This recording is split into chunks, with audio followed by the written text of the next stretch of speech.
Sean bienvenidos, estimados estudiantes, a la tutoría en línea 5 de recursos didácticos para la enseñanza de la matemática. Quiero compartir la presentación para dicha tutoría. Pedirles que si hay comentarios o preguntas, lo exterioricen a través del micrófono. Y presento la agenda a trabajar. El saludo, hace un momento lo hice, la presentación de agenda a trabajar dentro de unos minutos y la resolución de dudas administrativas o dudas académicas acerca de las tareas que tenemos próximas a entregar. Si hay dudas sobre la tarea 1 de recursos didácticos, que es la elaboración de una clase utilizando un recurso didáctico, usted puede plantear esa pregunta o duda. Si las hubiera, lo hace en este momento.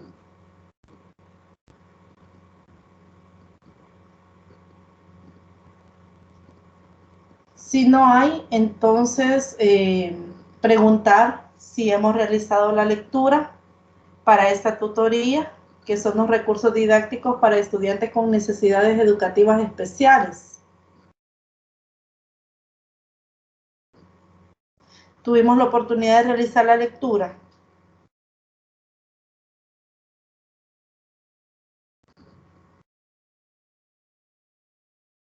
Eran dos textos, ¿verdad?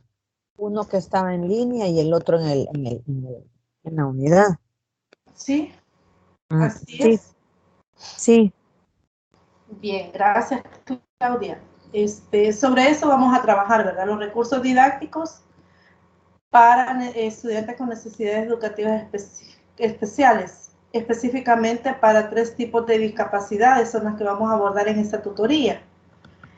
Antes de presentar la propuesta para esta agenda, quiero recordar lo que ya en mensajes también lo he enviado a través de la plataforma, que la participación 2 del Foro Académico 2 vence el 25 de noviembre. Inicia hoy, ¿verdad? Porque la primera participación finalizó ayer.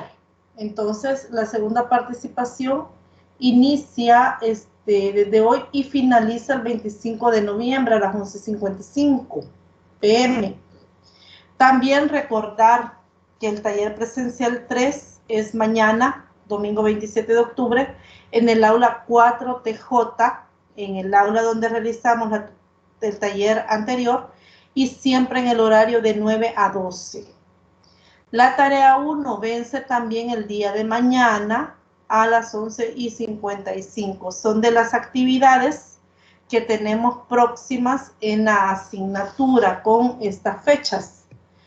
Es preguntarles cómo les fue con la realización del informe del taller 2.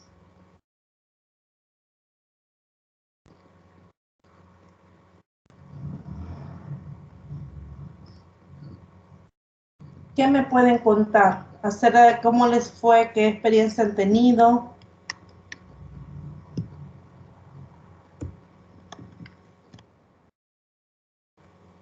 Juana, perdón, dice sí leyó.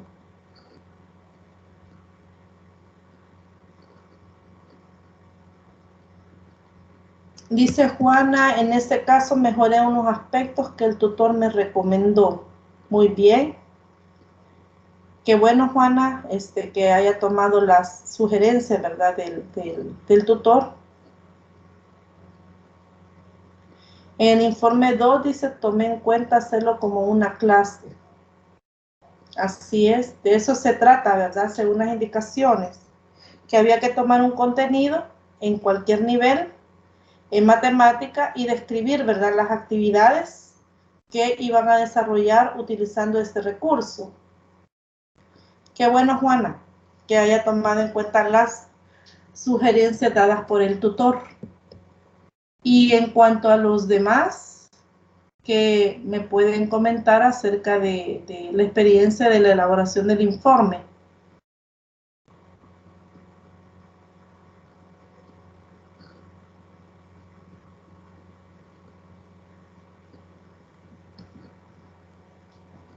¿No hay comentarios? Ay, licenciada, a mí me costó el video porque yo lo subí en el canal de YouTube que hicimos el ciclo pasado en herramientas multimediales, Sí. pero ¿qué me costó subirlo?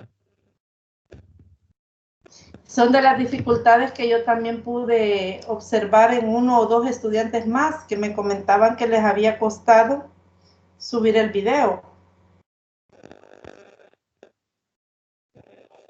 Sí, me costó un mundo, licenciada. Dice el coordinador, aclaró que no se iba a hacer video.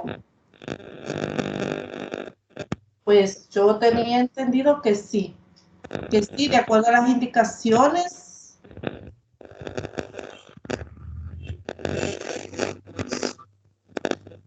Está bien, Zulma, cuando pueda integrarse en estas, antes de que finalice, pues si es posible hágalo para que pueda participar en la tutoría. Fíjese, Juana, que esa duda la tuve yo también, porque llegó, me acuerdo, al taller 2 y comentaba que el video no se iba a hacer sino hasta la siguiente tarea, pero en las indicaciones que estaba en la plataforma, específicamente decía que había que realizar un video. Así que por eso también yo, de verdad, para mi grupo, esa indicación. Pero igual, para el otro también informe tienen que elaborar este video.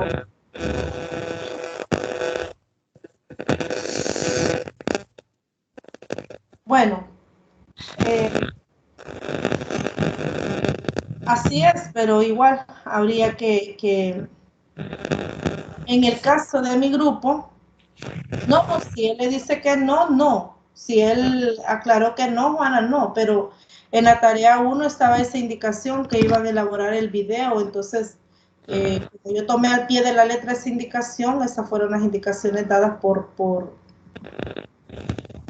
grupo, o para el grupo. Pero bueno. Sí, pero si él les dijo, entonces el tutor tiene que estar conocedor, ¿verdad? Que él les dijo que no. Bien. Quien tenga el audífono, el micrófono activo, lo desactivamos, por favor. Vamos a iniciar la tutoría si no hay comentarios sobre la elaboración de la tarea.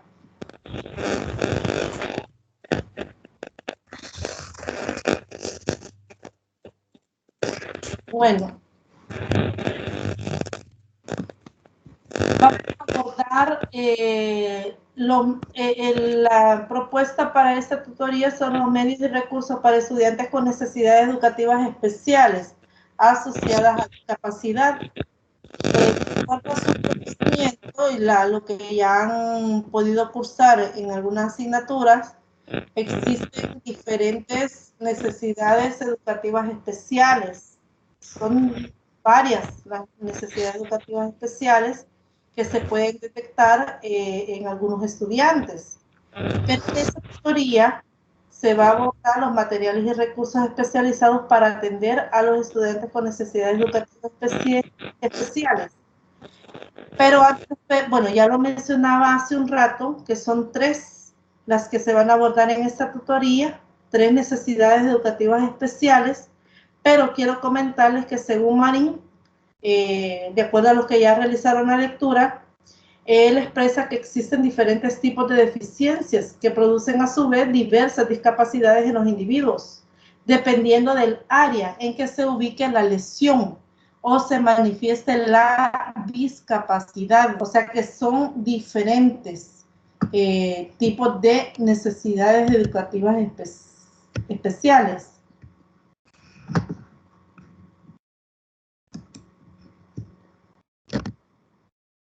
Los tipos de discapacidades que se van a abordar en esa tutoría son la discapacidad auditiva, discapacidad visual y física. Iniciamos con la discapacidad auditiva. ¿A qué entienden ustedes por discapacidad auditiva? ¿O cuándo pueden ustedes identificar que un estudiante tiene ese tipo de discapacidad?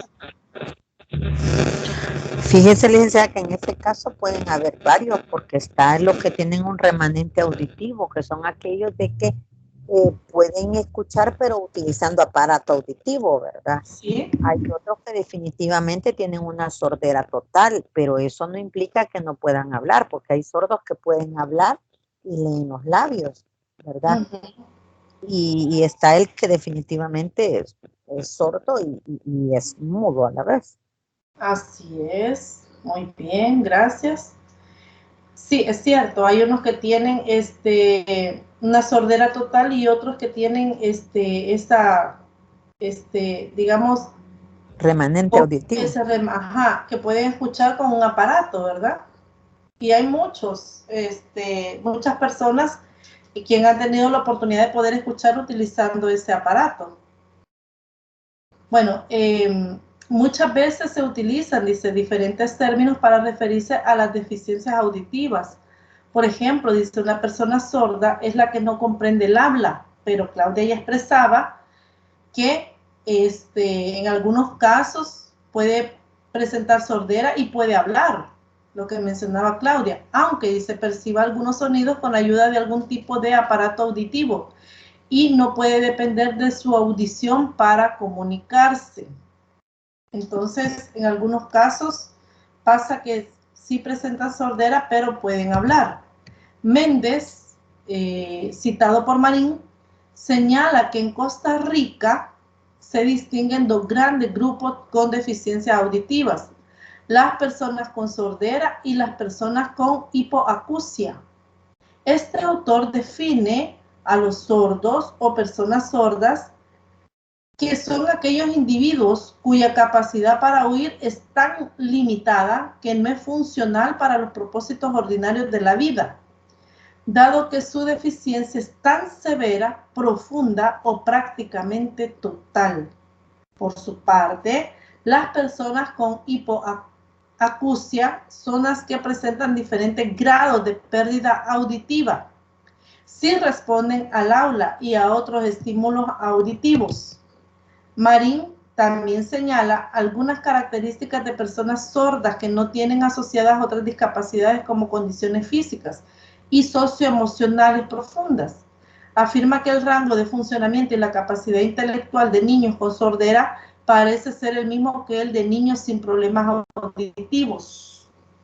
Entonces, de acuerdo a Marín, distingue estos dos tipos de personas con esta discapacidad.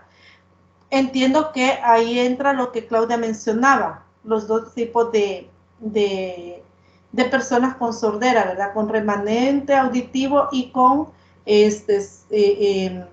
pérdida total, ¿verdad? De la audición o sordera total.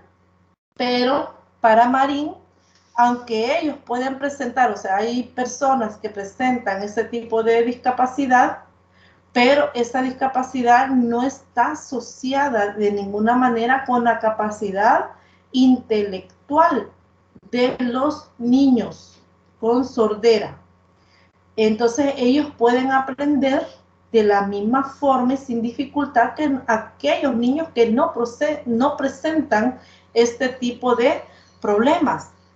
De igual manera, Méndez comenta, y es citado por la autora, asegura, dice, que en nuestro medio se ha tenido la experiencia de que personas con sordera presentan problemas de rendimiento académico que no pueden relacionarse directamente con su nivel intelectual, sino más bien con sus vivencias personales y la comunicación limitada con otros, por la deficiencia en particular.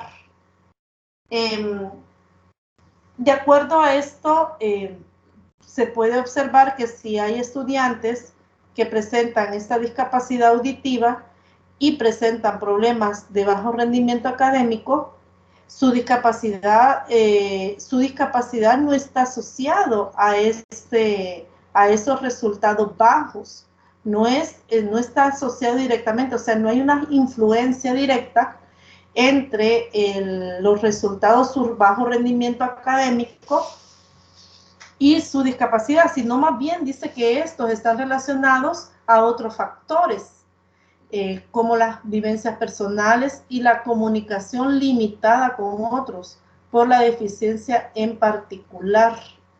Entonces, no es la capacidad intelectual, sino por la dificultad que el estudiante o el niño tiene para comunicarse con los docentes o con los mismos compañeros. Entonces, se debe a este factor o a las vivencias personales el bajo rendimiento académico. La atención a estudiantes con este tipo de discapacidad ha evolucionado considerablemente en el país.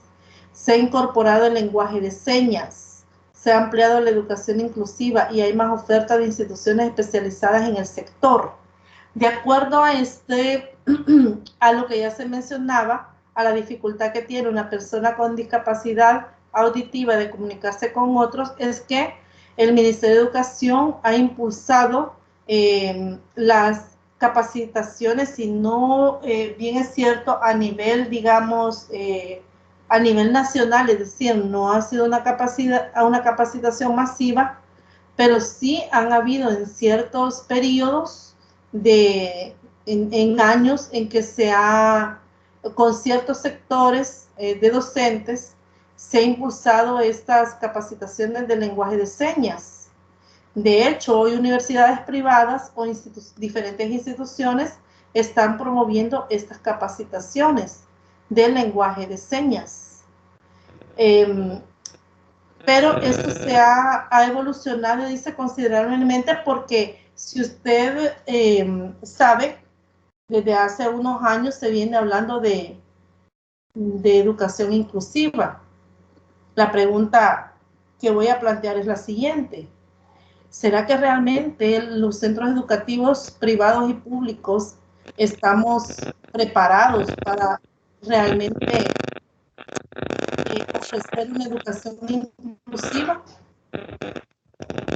Fíjese, licenciada, que la verdad es que no. ¿Por qué, Claudia? Porque hay algunas escuelas que tienen lo que se llaman DAI, docentes de apoyo a la inclusión, ¿Sí? que son aquellos que el ministerio está capacitando para ayudar en las escuelas que tienen niños con necesidades educativas específicas. El problema se da en que muchos de estos docentes no son maestros de educación especial, ¿verdad? Entonces no conocen la rama, no pueden hacer un diagnóstico porque el maestro no evalúa, solo diagnostica, ¿verdad? Puede identificar características, pero hay una gran deficiencia y cuando estos niños llegan a los salones causan un gran temor en el docente. ¿Cómo voy a trabajar con él? ¿Cómo voy a hacer con él? Y aunque hay adecuaciones curriculares, muchos consideran que es un doble trabajo el hacer estas adecuaciones curriculares. Y por eso es que en algunos lugares, aunque la ley lo prohíbe, no aceptan ciertos tipos de niños porque el docente no se siente en la capacidad de atenderlos y el ministerio no puede cubrir esa demanda en todas las escuelas, porque docentes de ahí no hay en todas las escuelas. Yo considero también que no solo se debe capacitar al DAI, sino que también a todo aquel docente que en su salón tenga y presente estas discapacidades. Así es, tiene razón. Juana dice que ella cree que no están los centros escolares capacitados o preparados. Yo digo que tanto en infraestructura pero mayormente se ve la falta de preparación en la capacitación de los docentes. Bien, yo analizo esta situación. ¿Cómo podemos hablar de educación inclusiva si no ha habido una capacitación para los docentes que ya ejercemos? En el pensum de los estudiantes que estudian, vaya, en el caso de ustedes, hay diferentes asignaturas que se abordan todos los contenidos en relación a la educación inclusiva. O sea, prácticamente en la formación de los docentes, en estos recientes años, se está involucrando en las diferentes asignaturas el tema de la educación inclusiva. Pero realmente los que ya ejercemos o tenemos algunos años de ejercer la docencia, no estamos preparados, y de ahí el temor, Claudia, que usted dice, ¿verdad? Que algunos docentes, bueno, la primera reacción, lo que usted decía es eso, ¿y cómo voy a hacer para comunicarme con él? En el caso que estamos viendo en la discapacidad auditiva, ¿cómo voy a hacer para comunicarme con él y que él entienda? O sea, que él me entienda, o que él se pueda comunicar con los demás compañeros o con los docentes. Entonces, lo que usted decía es cierto también, aunque la ley lo prohíba y no se le puede negar la matrícula a un estudiante con necesidad educativa especial, pero la realidad es esa, ¿verdad? Que algunos docentes, por el mismo temor de cómo trabajar con ellos, no aceptan matricularlos. Lo que yo veo es que no estamos capacitados realmente ni con el lenguaje de señas, como yo lo explicaba hace un momento, lo expresaba. No ha habido una convocatoria masiva para la enseñanza de esta lengua. Vaya, hoy, en estos últimos 5 años se impulsó bastante las capacitaciones por módulos. Ahí también hubieran considerado, ¿verdad?, la enseñanza de esta lengua, porque es muy importante. Dado que, como usted mencionaba, la ley prohíbe, ¿verdad?, que se le niegue el acceso a un centro escolar a un niño con este tipo de discapacidad. Licenciada. Dígame. Y fíjese que ante eso hay una dualidad, y eso lo veíamos hoy que se hizo la PAES. Sí. Porque fíjese que aquí la Asociación Nacional de Sordos ya se aceptó el lenguaje de señas salvadoreño como una segunda lengua, ¿verdad? Sí. Pero sí. la que se está promoviendo en ciertos lugares es el lenguaje de señas americano.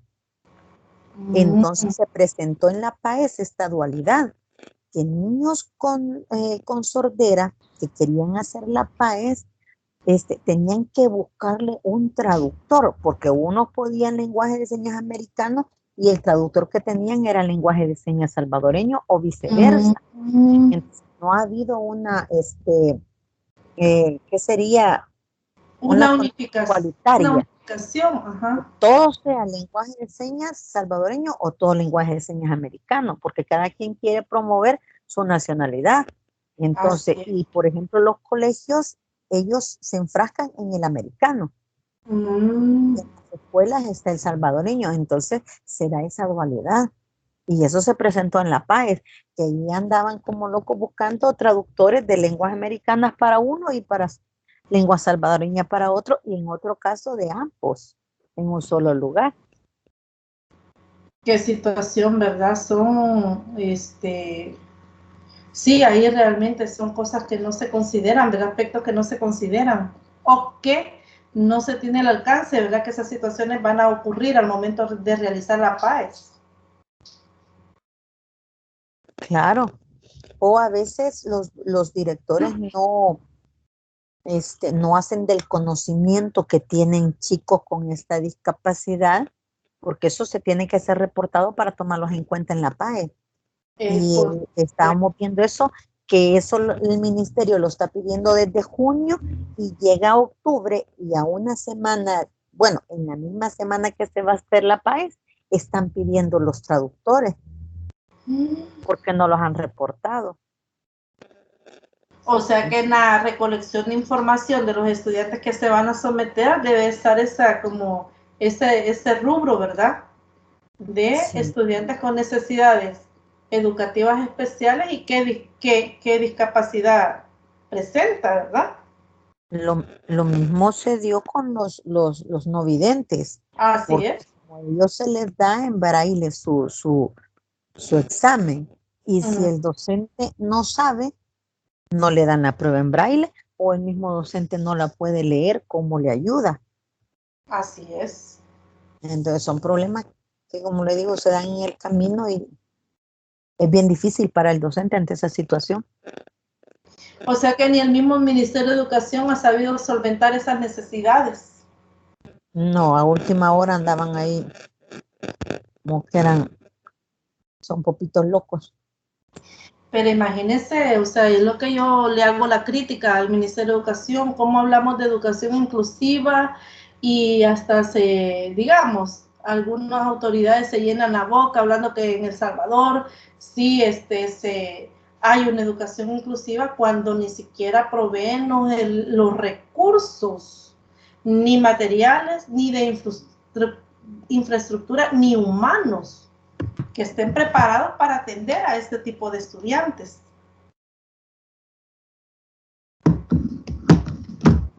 Porque ni siquiera hay recursos didácticos elaborados o provistos por el Ministerio de Educación para este tipo de estudiantes, por ejemplo, los no videntes. Yo estaba viendo unos videos en diferentes países que existen libros, recursos didácticos para personas con discapacidad visual, todo en braille, pero libros impresos de editoriales en las diferentes asignaturas, o sea, hay diversidad de recursos, pero aquí no, no existen. Aquí no invierten en eso, licenciada. No y parece ser que como ya esa responsabilidad de atender a estos estudiantes se los quitaron a las instituciones que antes estaban, digamos, creadas para atender a ese tipo de instituciones, le quitaron la responsabilidad, digamos, o la exclusividad, ¿verdad?, a estas instituciones y hoy no las mandan a todos los docentes. Entonces,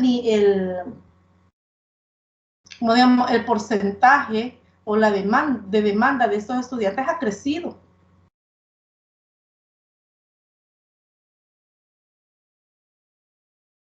Bastante.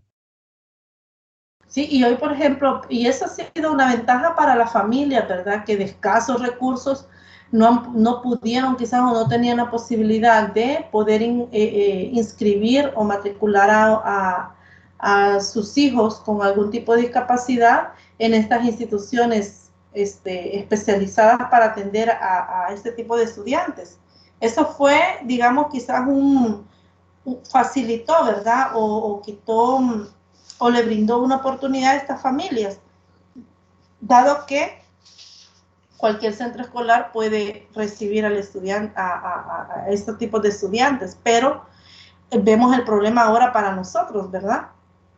Que no estamos capacitados, bueno, no ha habido una capacitación masiva. Ahora, lo que queda es que por iniciativa propia, y también esa iniciativa propia puede también incurrir a una inversión, dado que en algunas instituciones sí capacitan, pero hay un costo por esas capacitaciones. Entonces ya esa iniciativa también implica una inversión económica. Pero bueno, eso es quizás de Y las cosas. aparte de eso, Díganme. que está el docente que no le gusta asistir a capacitaciones, que porque no es mi tiempo, y si es fin de semana, que porque no es mi horario laboral, y que si es de semana, que porque me voy a atrasar en mi programación, en mi planificación. Entonces, también se da eso. Correcto, Claudia, pero también hay otra situación en lo que usted menciona, que si es entre semana y si son capacitaciones, los padres de familia, ¿cómo comen y hablan que el docente no viene? que el docente que más falta, y quizás esas faltas son porque están asistiendo a esas capacitaciones, o sea que son bastantes situaciones, son varios factores realmente que a veces el mismo docente se ve amarrado, ¿verdad? Y considera no asistir por esos comentarios. Le digo porque yo ya los he oído con respecto a una compañera que el año pasado asistió a capacitaciones todos los viernes. Súmele a eso las De los citas módulos, médicas, ¿mande? la de los módulos. La de los módulos. Súmele a eso las citas médicas, los permisos personales, o sea, los padres de familia también, ¿verdad? A veces son los que, siendo para ellos, que los hijos de ellos saldrán beneficiados, pero son ellos también a veces que con sus comentarios hacen que el docente también considere no ir, no asistir. Sí, eso es cierto. Yo creo que antes de la inclusión tenía que haber una concientización, no solo a nivel docente, sino que tratar de concientizar también a la comunidad educativa, padre, familia y comunidad, ¿verdad? Ante esta situación y lo que iba a conllevar todo esto de la inclusión. Así es. Y fíjese, le comento, Claudia, que Juana, si no me equivoco, es de Nahuizalco. Y ella ha de haber oído o conoce el centro, aquí en Sonsonate, el Centro Educativo Haití, República de Haití. Esa es de las escuelas acá en Sonsonate a que se le brindó, imagínense ustedes, fueron, si no me equivoco, porque creo yo que cuando yo vine acá a Sonsonate ya estaba esta escuela reconocida como uno de los centros escolares que estaban trabajando con esta modalidad, ¿verdad? Educación inclusiva. Lo que le quiero comentar que hasta donde tengo entendido, a ellos le brindaron los recursos necesarios. De hecho, las infraestructuras, ¿verdad? En algunas partes de la institución, porque es muy grande y si no me equivoco tiene hasta 3 niveles, pero las infraestructuras fueron adecuadas, o sea, los recursos, el apoyo del Ministerio de Educación, pero observe usted que no fue equitativo. No fue equitativo en ese momento cuando empezó a impulsarse la educación inclusiva. Entonces no fue para todos los centros escolares digamos, la provisión de los recursos ni las capacitaciones, sino para centros escolares que sirvieron de piloto.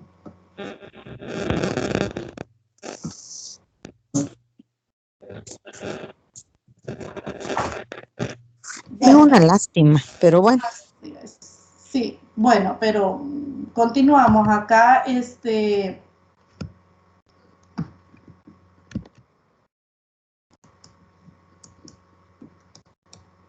permítame, vamos. Dicen, existe en el mercado una gran variedad de instrumentos, amplificadores y dispositivos que se pueden utilizar en el campo de la educación. Por ejemplo, para personas con pérdidas auditivas leves, existen micrófonos que se conectan al oído amplificando el sonido y es ideal para conversaciones, escuchar radio o ver la televisión. También están los micrófonos de mano direccional que sirven para la reeducación auditiva y comunicarse en ambientes ruidosos. Y también se hace el implante coclear, aparato electrónico que a través de cirugía se introduce en el oído interno y es especial para pacientes con sordera profunda y para aquellas personas a quienes los audífonos convencionales no los han beneficiado. Para lo que usted mencionaba, Claudia, que todavía la persona con sordera, con remanente auditivo, tiene la posibilidad de escuchar con ayuda de aparatos. Existen en el mercado esta gran variedad de instrumentos, ¿verdad? Observe que para pacientes, dice, con sordera profunda, también está como una opción el implante coclear, ya para, digamos, que la sordera es más grave. Entonces, están desde lo más, la sordera leve hasta la más grave o profunda, están los diferentes instrumentos que les permiten a las personas con sordera poder escuchar con ayuda de estos instrumentos. El lenguaje de señas salvadoreña, conocida como LESA.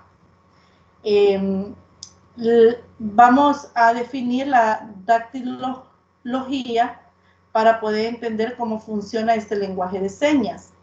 Dice que es la representación que se hace con las manos de cada una de las letras que componen el alfabeto manual. Y por este medio las personas sordas se pueden comunicar en el idioma español, por más complicada que sea la palabra. El alfabeto manual es una parte del lenguaje de señas salvadoreña, LESA, en español, ya que es una lengua, dice, formada por signos que se construyen con las manos e implica el uso de gestos y otros. Acá vemos el alfabeto, nuestro alfabeto representado con las manos.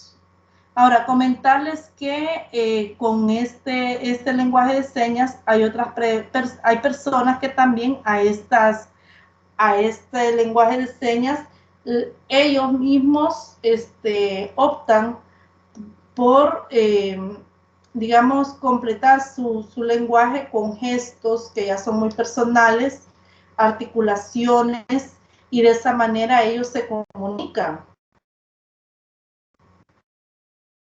Las otras menciona que se construye con las manos e implica uso de gestos y otras partes del cuerpo. Pero también cada persona personaliza, ¿verdad? Es la forma en que se comunica. En algunas ocasiones las personas sordas que hacen uso de este lenguaje deben recurrir a la mímica para explicar con detalle qué es lo que se quiere comunicar. El lenguaje de señas lo utilizan las personas sordas y es un lenguaje no verbal constituido por movimientos específicos de las manos, brazos, ojos, cara, cabeza y postura corporal. Llamados, señas y gestos. Dígame.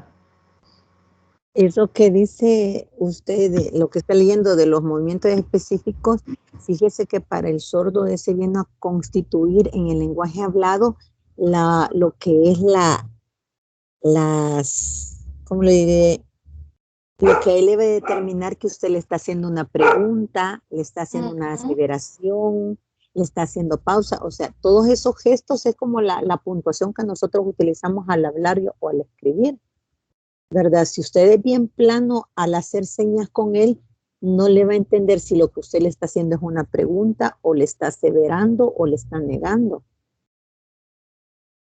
Muy importante, ¿verdad? Que se tomen en cuenta lo que usted menciona, porque si no quedan claras las indicaciones para él, puede que responda de la forma en que no espera el docente, ¿verdad? Sí. Ahí digamos, en el caso de, volvemos retomo otra vez la conversación que teníamos con Claudia hace un momento. Cuando el docente tiene un estudiante con ese tipo de discapacidad sorda y el docente no está capacitado y no tiene como conocimiento del lenguaje de señas, ¿cómo se debe entender el estudiante? Es un trabajo, ¿verdad? Es un trabajo y un camino que tiene que recorrer el docente si va a trabajar con él para poder encontrar la forma de comunicarse con él. Y yo creo que, bueno, no creo que, y pienso que el docente está prácticamente, adquiere el compromiso al aceptar a este estudiante para aprender el lenguaje de señas, porque si no el camino va a ser bien difícil, tan para los dos, para el estudiante y para el docente, porque no habría una adecuada comunicación o una comunicación fluida entre el docente y el estudiante, por lo que usted menciona, Claudia. Esta lengua no es universal, lo que Claudia mencionaba, ya que tiene sus variaciones y componentes dependiendo de cada región o país. Y ahí la dificultad que usted mencionaba, Claudia, que en APAE se presentó esa situación, el lenguaje de señas americano o el lenguaje de señas salvadoreño. Entonces ellas tienen sus variaciones, ¿verdad? acá menciona, y componentes, depende de cada región o país. Es importante, dice, tener presente que el rendimiento académico no solo de los estudiantes sordos, sino que de los estudiantes en general, depende mucho de su dominio de la lengua y de su capacidad para comunicarse. De aquí la importancia de que los docentes reciban algún tipo de capacitación en LESA para brindar la atención adecuada que ellos requieren. O sea, aquí ya lo menciona el párrafo, ¿verdad? Es necesario que los docentes tengan algún tipo o reciban algún tipo de capacitación en LESA. ¿Y quiénes de ustedes han recibido algún tipo de capacitación en este lenguaje de señas?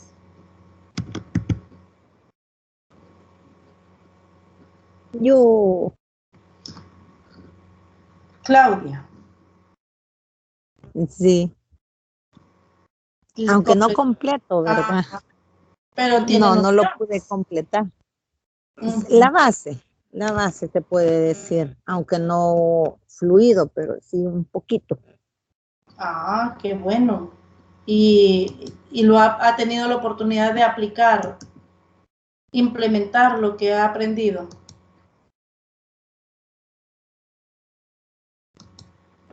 Aún no. Pero es importante, ¿verdad? Yo en lo personal no he asistido, la verdad. Quizás no he tenido digamos, la necesidad de hacerlo porque no he tenido estudiantes con este tipo de discapacidad. Yo tuve un estudiante en un grado, pero con dificultad también con esa discapacidad, pero al final ya no siguió asistiendo a la escuela, porque él ya trabajaba en una área rural. Entonces él ya trabajaba y le gustó más el trabajo que estudiar, entonces se retiró. Ya no pudo continuar. En una universidad donde yo trabajé, les comento la experiencia, no la tuve a ella como estudiante, pero sí le asesoré una parte de la tesis de ella, un estudiante con sordera total. De hecho, la mamá asistió a toda su carrera, a los 5 años de la carrera de ella, la acompañó en todas las clases. Ella la estudiante viendo en dirección al docente como todos los demás compañeros y la mamá enfrente de ella, traduciéndole a ella todo lo que el docente explicaba y todas las actividades que se daban en el aula. Entonces la traductora era la mamá. Ella tuvo la bendición, pienso, de que tuvo el apoyo de la mamá. Y de hecho, cuando también estuvo en todas las asesorías que se le brindó para la tesis. Ella era la que traducía lo que las orientaciones que se le daba a ella. Entonces yo tuve la oportunidad de conocerla por esa parte, cuando ella tuvo que hacer su tesis. Pero lo que quiero comentarles con este ejemplo es que sí se necesita de un traductor.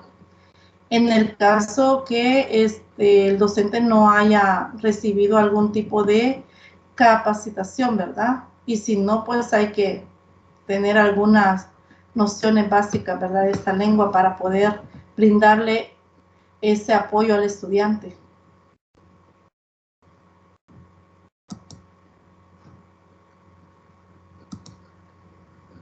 Bueno, continúo con la presentación. Dice también acá que con estudiantes sordos no se puede trabajar cualquier contenido. Con estudiantes sordos, dice, se puede trabajar cualquier contenido matemático, ya que su sordera, como ya lo mencionábamos anteriormente, no influye en su capacidad cognitiva.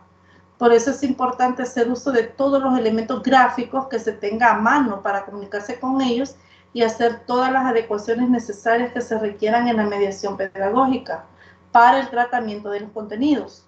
como por ejemplo en matemática para el abordaje de los contenidos en aritmética se puede utilizar el ábaco, botones, palillos para que cuenten, entre otros recursos.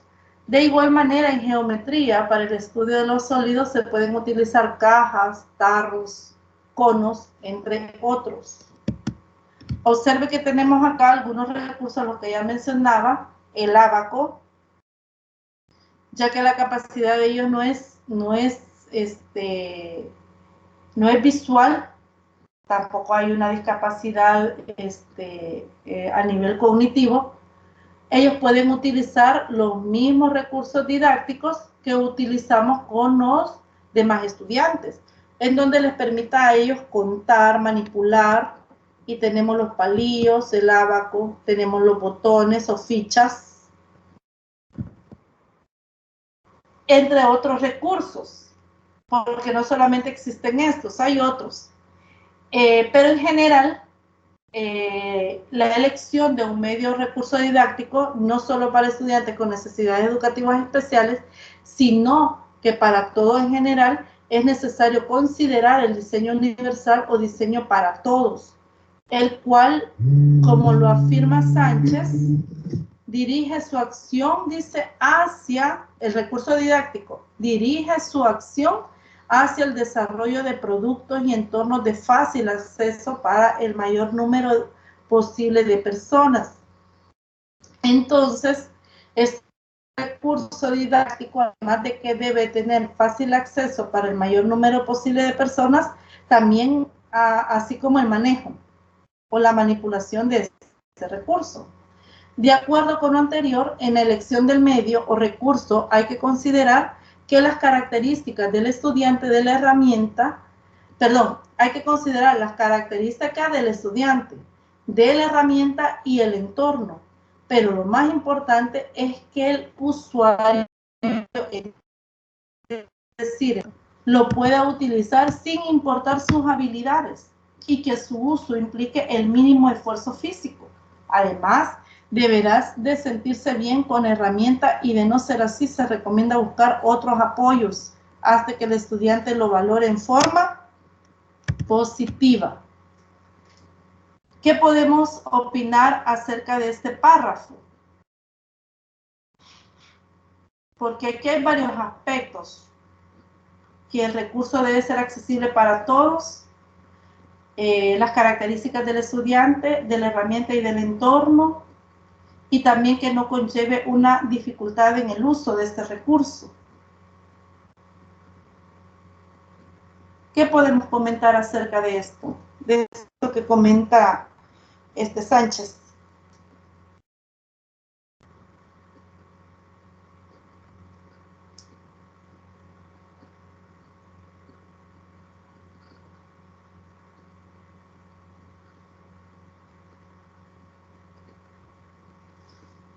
Bueno, lo que en resumen, no se puede considerar un recurso didáctico sin tomar en cuenta las características de nuestros estudiantes, sus necesidades y además observar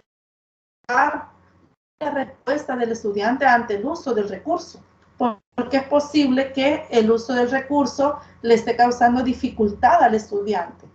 La idea es que el recurso sirva de apoyo para el aprendizaje del contenido, pero si esto no se logra utilizando un recurso específico, entonces es necesario que el docente considere utilizar otro recurso de manera que el estudiante se sienta más y lo reciba de forma positiva, ¿verdad?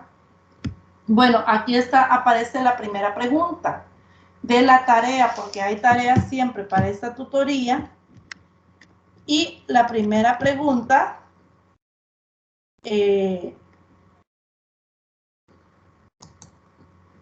es: ¿qué criterios tomaría en cuenta en la elección de un medio o recurso didáctico para estudiantes con necesidades educativas especiales en enseñanza de la matemática?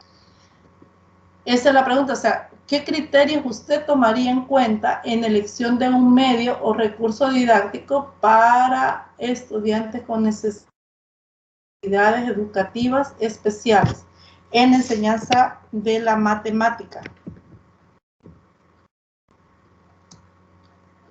Voy a copiar la pregunta para poderla compartir con ustedes.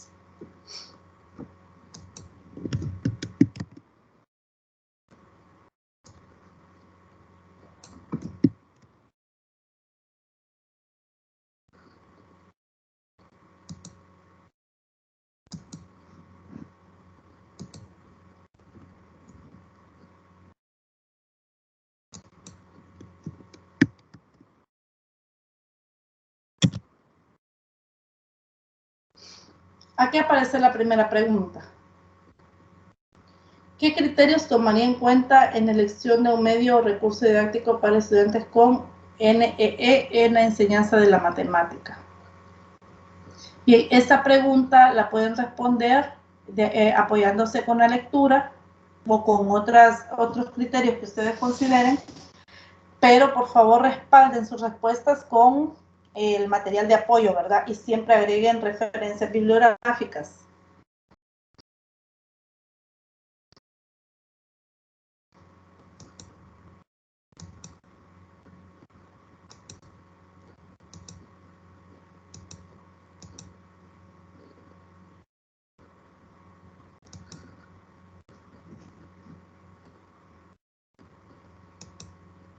Continuamos y veamos el otro tipo de discapacidad que mencionaba, es la discapacidad visual. De igual manera, hay personas que presentan diferentes niveles de discapacidad visual. Ramírez, citado por Marín, da una definición de la deficiencia visual desde el punto de vista educativo y señala que ciego es la persona que carece totalmente de sentido de la vista o que solamente percibe la luz, la cual les sirve para la orientación y movilidad y aprende principalmente a través de los sentidos del tacto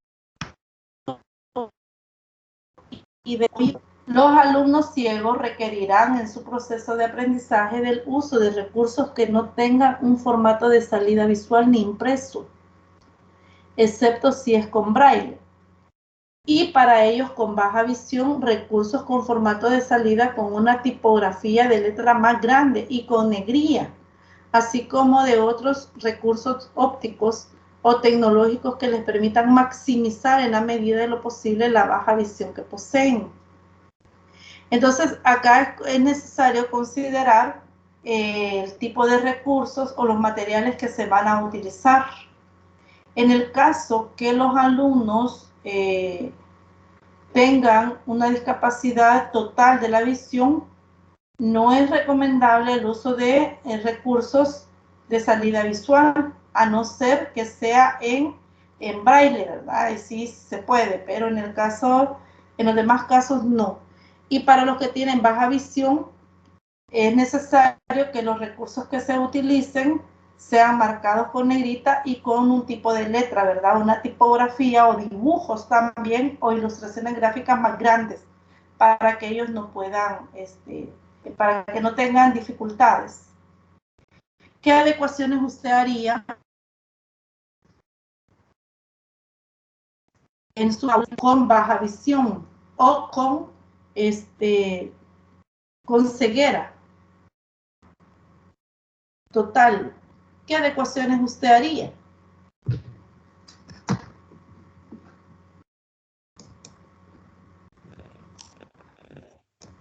Bueno, con el visual, por ejemplo, las evaluaciones se hacen de manera oral.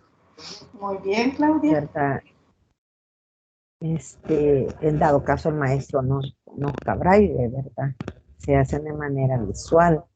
Hay quienes, por ejemplo, en la FAE hubo un chico que tenía un problema visual, a él se le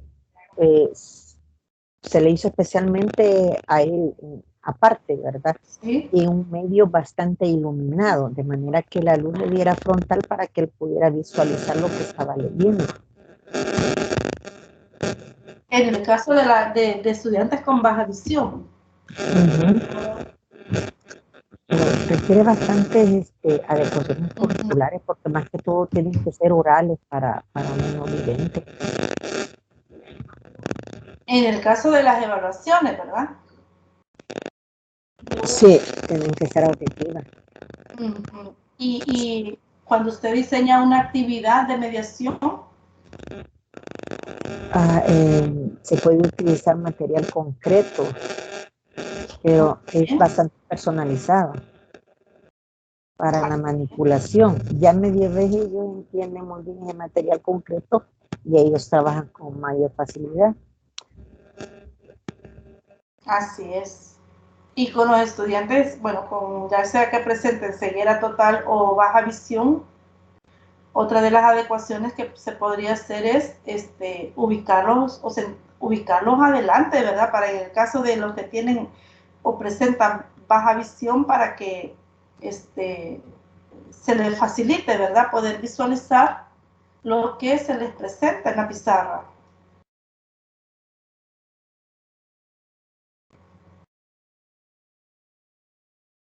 Entonces, entre lo que usted menciona, Claudia, y otras, ¿verdad?, adecuaciones curriculares son las que se hacen para poder acomodar al estudiante o para facilitarle, ¿verdad?, el proceso de aprendizaje. Adecuaciones también en el aula, ¿verdad? Quizás la posición de las mesitas o de los pupitres en el aula para facilitarle a ellos el desplazamiento en el aula. Entonces son de las adecuaciones que también se hace, ¿verdad? Es recomendable que el docente conozca la clasificación que hacen los expertos en el tema. Eso quiere decir que debe de haber un compromiso del docente también, al igual que los estudiantes con discapacidad auditiva, de conocer, dice, las diferentes clasificaciones de de personas con este tipo de deficiencia dentro del proceso de aprendizaje, dice, y de esta forma seleccionar las actividades y los recursos. Es lo que usted mencionaba, Claudia. Los diferentes recursos como material concreto que usted ponía de ejemplo. Barraje, citado por Marín, menciona 3 categorías. Deficiencia visual y profunda, no utiliza la vista para tareas detalladas. Entonces el docente tiene que utilizar otros recursos para este tipo de estudiante con esta discapacidad. La deficiencia visual severa dice que requiere más tiempo para realizar tareas visuales, aún con ayuda de recursos e iluminación, y su desempeño es menor que el de los estudiantes con visión normal. Y deficiencia visual moderada, las tareas las realizan con ayuda de recursos e iluminación, y su desempeño es igual que estudiantes con visión normal. Entonces aquí está la clasificación de la deficiencia visual y cuáles son las consideraciones que los docentes debemos de tener en cuenta al momento de diseñar actividades de mediación y de evaluación para poder trabajar con ellos de una manera adecuada y facilitar su aprendizaje.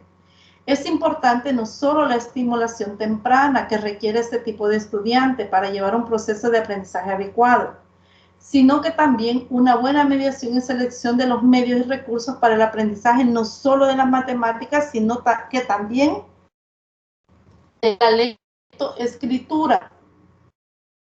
En el mercado también existe una gran variedad de herramientas que pueden ser utilizadas en la atención de ese tipo de estudiantes, entre ellas máquinas de escribir en sistema braille, sumadoras, calculadoras, parlantes, libros con audio, grabadoras, amplificadores de pantalla y material concreto, lo que usted menciona, Claudia, como los polígonos lados y los policubos mencionados, entre otros. Y aquí se plantea la segunda pregunta. ¿qué estrategia metodológica y qué otros recursos utilizaría usted para estudiar las propiedades de los paralelogramos con un estudiante ciego? Observe que la pregunta, en esa pregunta hay tres aspectos. Estrategias metodológicas para estudiar el contenido, propiedades de los paralelogramos con un estudiante con deficiencia visual, un estudiante ciego. Esta es la otra pregunta planteada para esta tarea. De igual manera, voy a compartir esta pregunta en el espacio del chat para que usted la pueda copiar.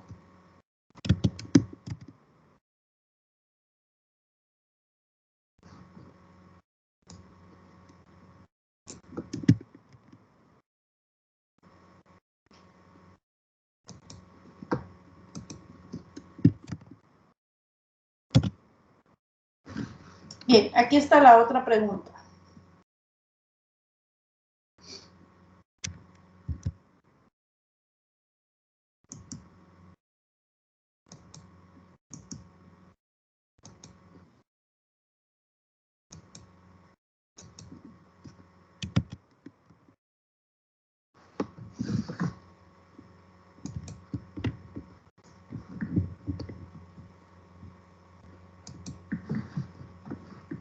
Bien, ¿hay comentarios o preguntas respecto a esta parte?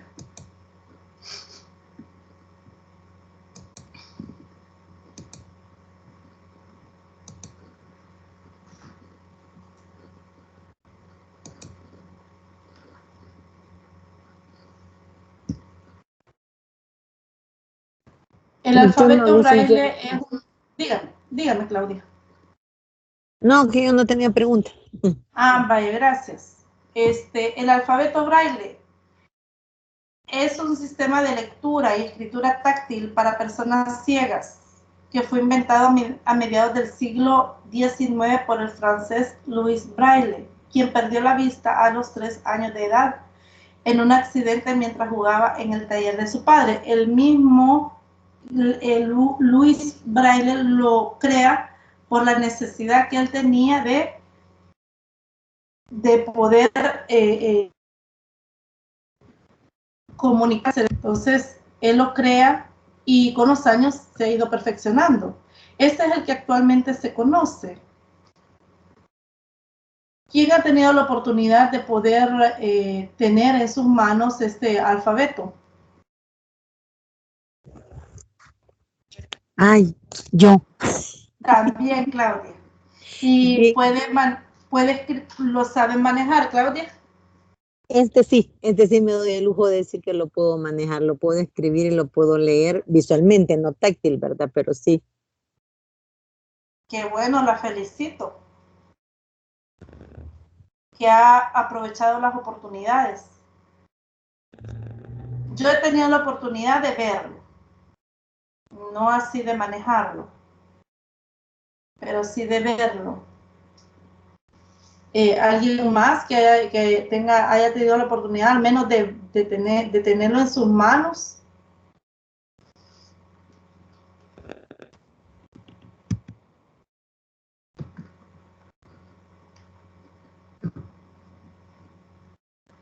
¿Nadie más? Bueno,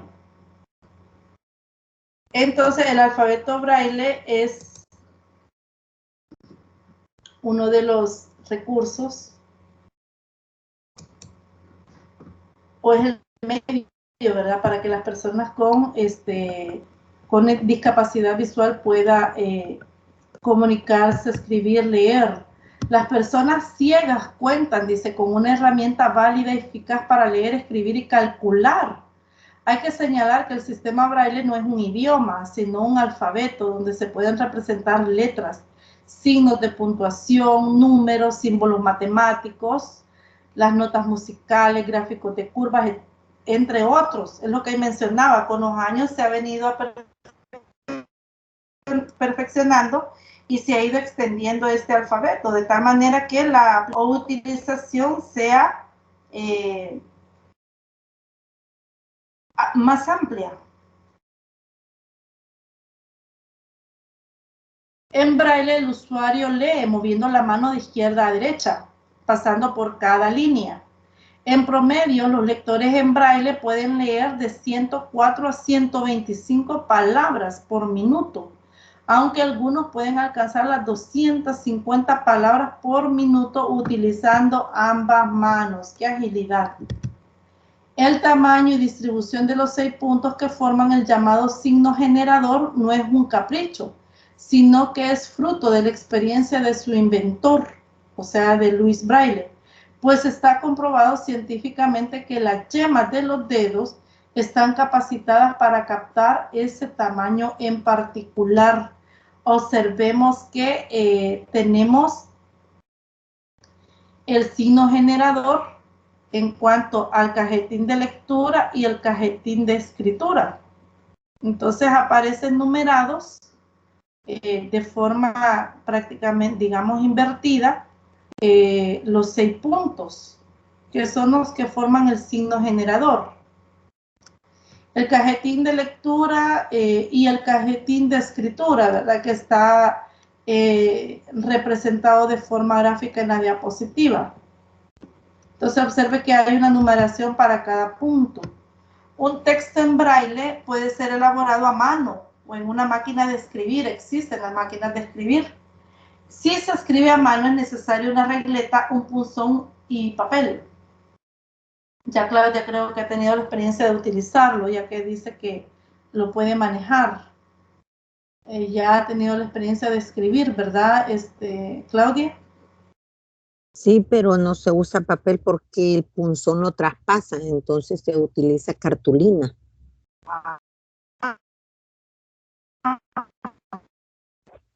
Más grueso, digamos.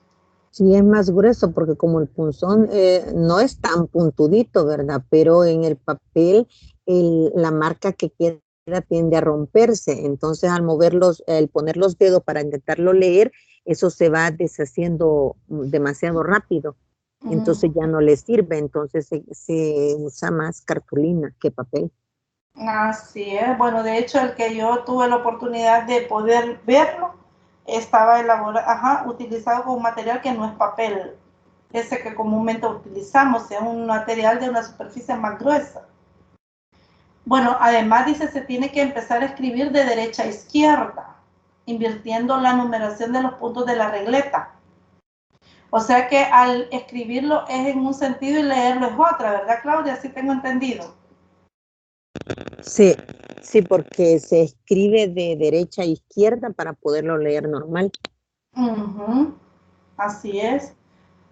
Gracias. Entonces dice, de esta manera el rehundido que se hace al escribir quedará como un punto en relieve situado en el lugar correcto cuando se le dé vuelta al papel.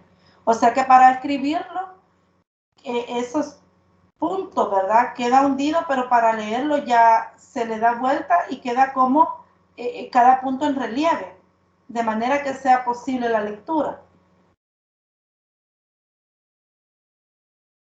Así es, Claudia.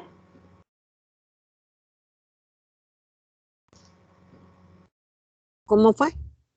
No,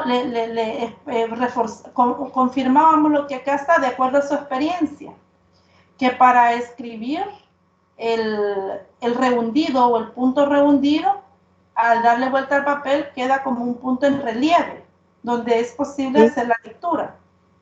sí, sí, así es. Bien. También está, decía, las máquinas de escribir braille. Estas máquinas contienen 6 teclas, prácticamente lo mismo que aparece en el signo generador. Para cada uno de los puntos de la regleta generador de braille, un espaciador, una tecla para el retroceso y otra para el cambio de línea.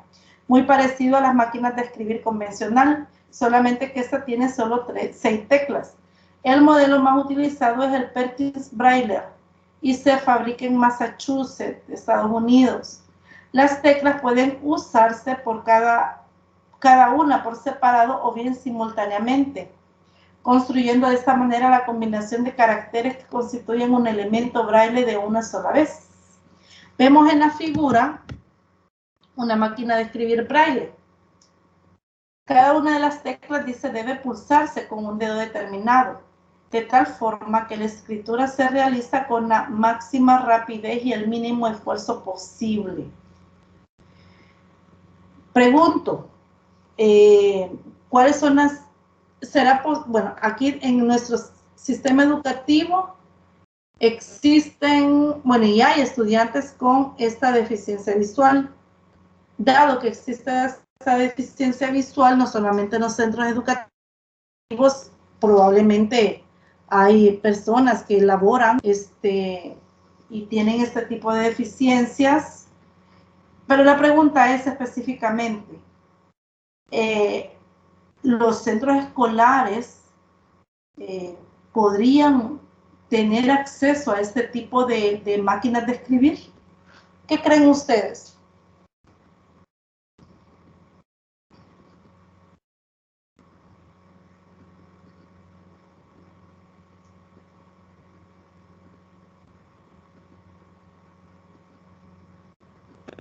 Repítame, licenciada. Que si ustedes consideran que los centros educativos podrían tener acceso a este recurso, la máquina de escribir braille.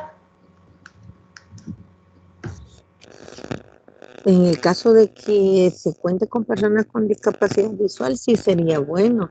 Lastimosamente, como que no son tan fáciles de conseguir. Solo tienen, yo tengo entendido donde hay, aquí en la escuela de ciegos, y hay quienes el que tiene la posibilidad, pues las manda a traer. Así es, como fíjese que lo que mencionaba en algunas líneas se fabrican en Estados Unidos, o lo que usted también menciona. O sea que los que tienen posibilidad de mandarla a traer pueden tener acceso a ella. Pero, dígame, Claudia.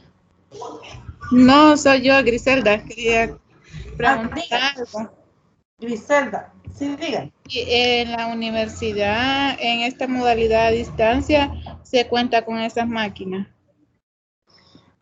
Creo que no, al menos en la Facultad de Ciencias Naturales, creo que no. Porque yo estaba viendo en las experiencias que están dando, hablando de la modalidad a distancia, estaba viendo que hay un compañero que es ciego. Entonces, y estaba dando su experiencia acerca de cómo él le está costando sacar esta carrera, pero igual lo han apoyado con todos estos otros recursos de audiovisuales, ¿va? Que lo lee. Entonces, pero me imagino yo que él ha de recibir o sea, ha de tener como universidad en línea. Me imagino yo que le dan todos los materiales posibles para poder también él sacar, o sea, de estudiar, me imagino yo. Sí, gracias, Griselda. Sí, tiene razón.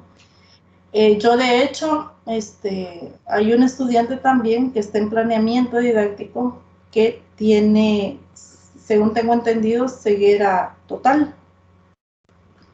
Lo que yo he entendido por algunos audios que ella me envía y por algunos, y algunos correos que tengo entendido que no los escribe ella, obviamente porque no se está utilizando la escritura braille, ni existe, ¿verdad? Y existen computadoras también con este sistema. Lo que le quiero comentar que con esta alumna, la experiencia, en el caso de ella, tengo entendido que hay una persona que la está apoyando. O sea que todas las tareas que ella realiza, supongo que hay alguien que le digita las tareas a ella, aún quien las envía. Según tengo entendido por algunos mensajes que ella misma me ha expresado esa situación. Lo que le quiero comentar que estos estudiantes tienen esa dificultad. De hecho, tienen que tener a alguien que los esté apoyando. Por ejemplo, con esta alumna que, por ejemplo, para el parcial virtual, para la autoevaluación, debe de haber, está alguien que la está apoyando, que le está, me imagino yo, leyendo la pregunta y ella da la respuesta. Entonces, pienso yo que así es, que de acuerdo a la respuesta que ella aporta, la persona la escribe, ¿verdad? Pero es muy difícil porque en general ni la misma universidad cuenta con los recursos para atender a este tipo de estudiantes con esas necesidades. Entonces, hay más de uno, Griselda. Son dos al menos que usted y yo conocemos. Sí, licenciada, sí, porque me llamaba la atención de que igual no tiene la universidad con temas los centros escolares así, más pobres, digamos. ¿Va? Así es, y lo que usted menciona, y Claudia también, cuando Claudia decía la posibilidad, entiendo yo la posibilidad económica. Sí. Así es, entonces sí, es como lo que usted dice, licenciada, de la computadora. Yo tuve un compañero que él tenía su computadora, que tenía el aparato que le iba leyendo lo que él iba escribiendo. Y obviamente ahí escuchando iba dándose cuenta donde cometí el error, así como la impresora Braille. Sí. Pero todo esto él lo había traído de Estados Unidos y como le dije, él tenía la posibilidad económica, pero y aquí el que no la tiene. Así es. Entonces, realmente de forma general el sistema educativo no está preparado para atender a este tipo de estudiantes. Porque se necesitan de otros recursos, ¿verdad? Que ya lo van a ver ustedes, que es, por ejemplo, esta máquina, dado que lo fabrican en Estados Unidos, implica un costo, ¿verdad? Comprarla. Y que se le envíen, ¿verdad? En caso que no haya alguien que pueda traérsela. Eso implica un poco más de gasto. Y está la impresora Braille. Esta impresora es un dispositivo electrónico que permite imprimir desde cualquier computador textos e imágenes simples en papel y otros soportes parecidos de la misma manera que se hace con la regleta y el punzón.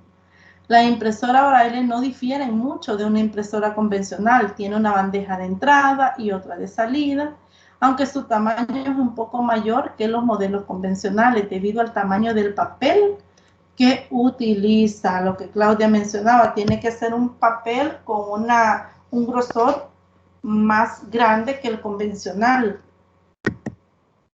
Algunas de las ventajas de estos dispositivos son los siguientes, de los dos que se presentan, la impresora y la máquina de escribir. La entrada no presenta dificultades, ya que pueden utilizarse teclados especiales Braille o también adaptaciones de los teclados ordinarios para escribir Braille. Estos instrumentos permiten al usuario una visión alternativa en el sentido que implica un reemplazo de una determinada entrada sensorial a vista por otra, el tacto.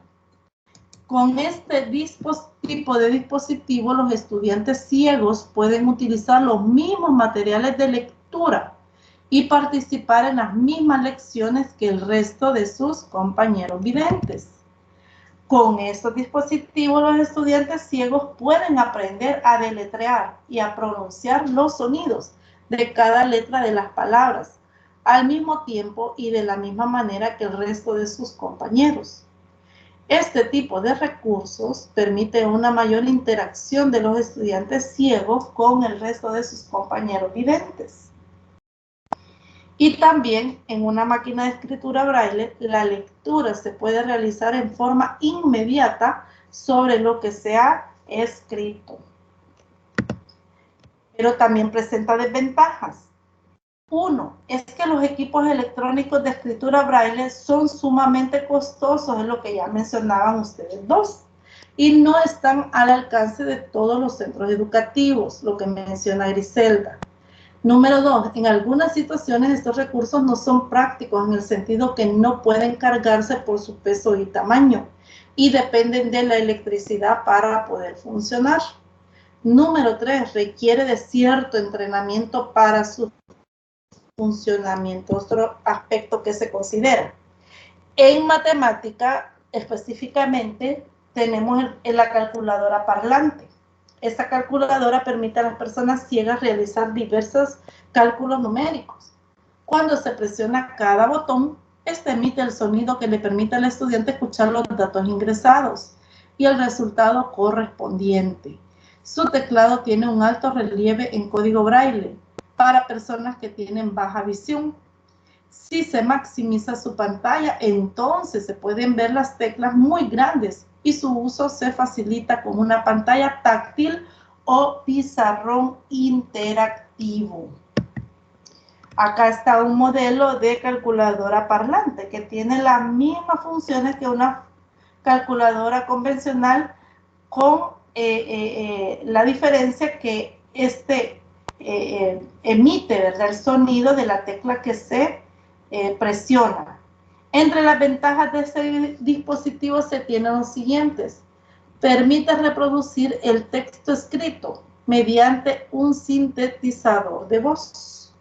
Número 2. Tiene mucha rapidez en la realización de los cálculos. 3. Permite simplificar tareas de cálculo.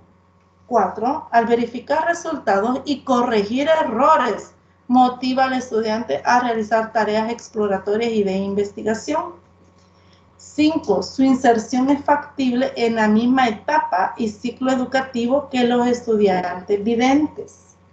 Pero también presenta desventajas. Entre ellas existe rechazo por parte de los usuarios por su falta de naturalidad y su timbre robótico.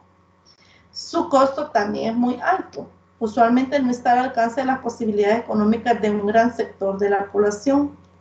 La voz masculina ofrece mejor calidad sonora que la femenina, por lo que no es recomendable utilizar la voz de una mujer en este tipo de dispositivos.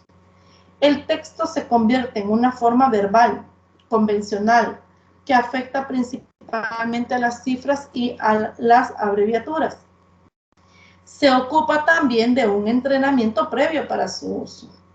También existen libros y diccionarios parlantes, que son libros grabados, no resumidos, por locutores profesionales. De hecho, hay en la web, existen diferentes recursos auditivos, en donde es posible que la persona con este tipo de discapacidad puedan tener acceso a la información. De hecho, bueno, hay bastantes libros, ¿verdad? Y la Biblia es uno de estos recursos auditivos, que tanto personas que no presentan esta discapacidad como las que presentan podemos tener acceso a estos recursos, ¿verdad? De forma general. Bien, ¿hay preguntas respecto a esta parte de la discapacidad visual? No. No. Bueno, entonces vamos a hablar de la tercera discapacidad, que es la discapacidad física. La discapacidad física, las personas que poseen una discapacidad física, amputaciones, muestran una alteración en su capacidad de movimiento y generalmente tienen dificultad para manipular objetos y desplazarse de un lugar a otro por sus propios medios. Sin embargo, dice, la discapacidad física no tiene que ser un impedimento para que estos estudiantes con este tipo de necesidades puedan tener un proceso de enseñanza y aprendizaje como cualquier otro. También existen algunos recursos didácticos para este tipo de estudiantes que usted lo puede ver, considerar en el material.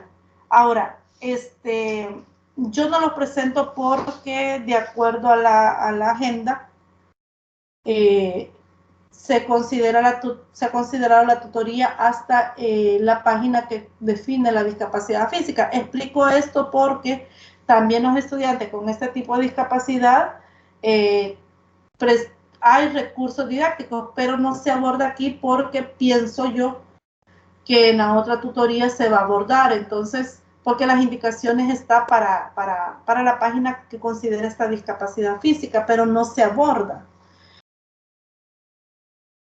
El software, lo que sí voy a comentar es que existe para personas con este tipo de discapacidad. Algo que tienen en común los estudiantes con discapacidad visual, discapacidad auditiva y física es que su capacidad intelectual o cognitiva no se ve alterada por este tipo de discapacidades. Y si hay problemas de aprendizaje o dificultad en el aprendizaje, es por otros factores que tienen que ver con la dificultad para comunicarse, movilizarse, o la lectura, ¿verdad?, en cada uno de los casos de los materiales para poder tener información, ¿verdad? Conocimiento de desinformación. En el caso de los estudiantes con discapacidad auditiva.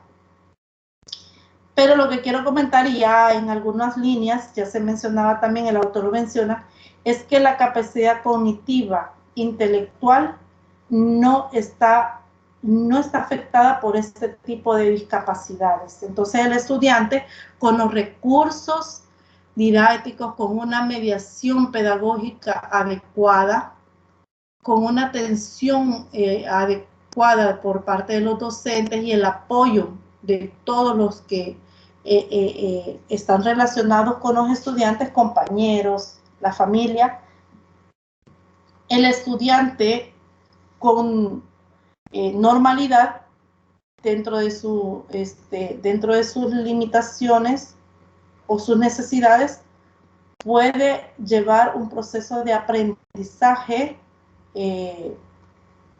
normal.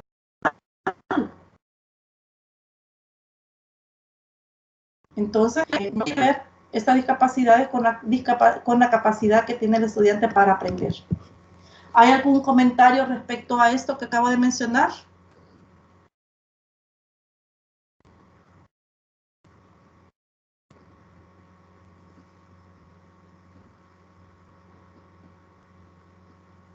¿Está claro?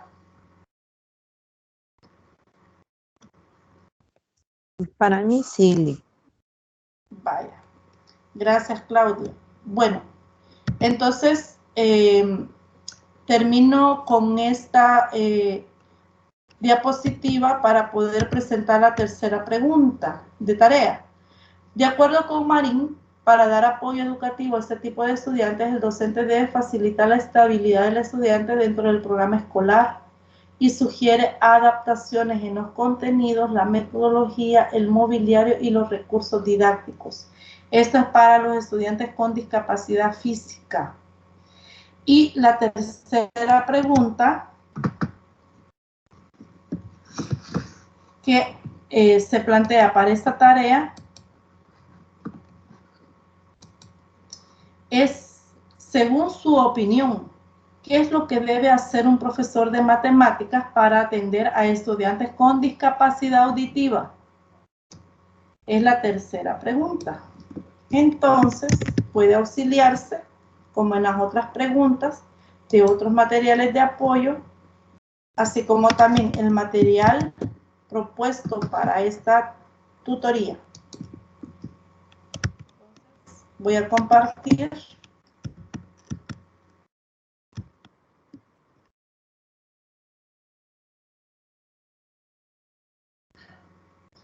la pregunta.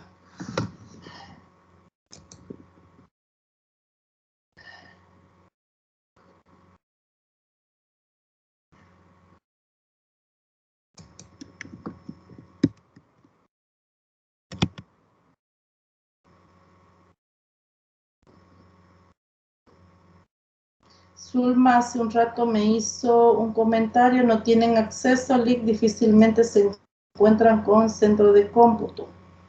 Lastimosamente no apoyamos en eso. Así es. Bueno.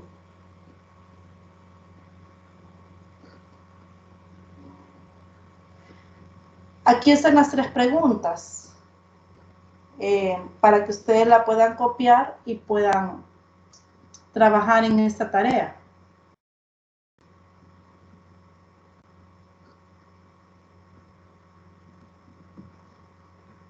¿Hay algún comentario o dudas, inquietudes que ustedes tengan sobre esto o otra cosa en relación a la tarea que tenemos todavía pendiente para mañana?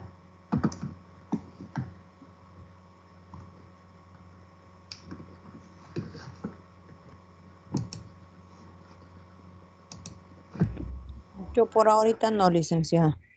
Bueno, entonces los demás, Joemir dice que no.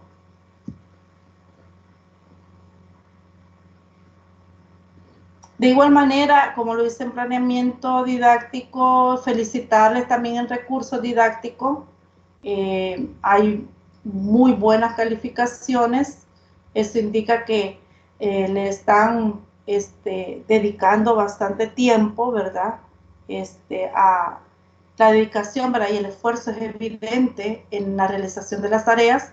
Ya en este tiempo del ciclo se siente bien apretado, ¿verdad? Este ciclo por las diferentes actividades. Ya iniciando el mes de noviembre, entramos prácticamente a la recta final del ciclo, porque prácticamente entramos al periodo de las últimas evaluaciones. Ya de esta asignatura solamente nos hace falta una tutoría. Ya mañana terminamos o finalizamos con el taller 3 y otras tareas, ¿verdad?, que vamos a tener que realizar, pero prácticamente son en ese mes de noviembre realizamos las últimas actividades para esta asignatura. Entonces motivarles para que con el mismo dinamismo, con mucho esfuerzo, ¿verdad?, y mucho sacrificio, porque no solamente llevan estas asignaturas y no solamente tienen estas actividades, puedan seguir trabajando para que puedan al final de haber terminado el trabajo en esa asignatura con éxito, ¿verdad? Y satisfacción, y que obviamente se va a ver reflejado en el promedio. Así que mi deseo es que sigan trabajando con este ánimo y también felicitarles, porque realmente es evidente el tiempo, ¿verdad? Y el esfuerzo que ustedes hacen en entrega de las tareas. Si no hay comentarios.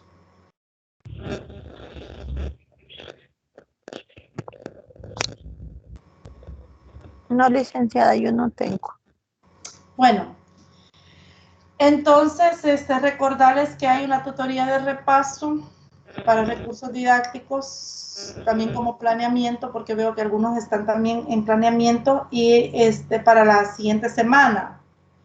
Viernes de 8 a 9, la de recursos didácticos, no, miércoles de 8 a 9 para recursos didácticos.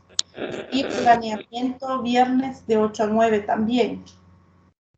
Ok. Bueno, si no hay más que abordar en esa tutoría, Zulma, el de recursos didácticos es la tutoría de repaso miércoles de 8 a 9.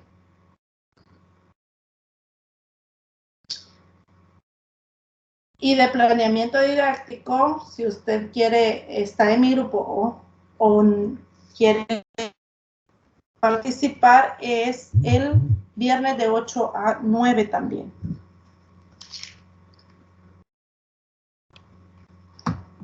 Bueno, si no hay más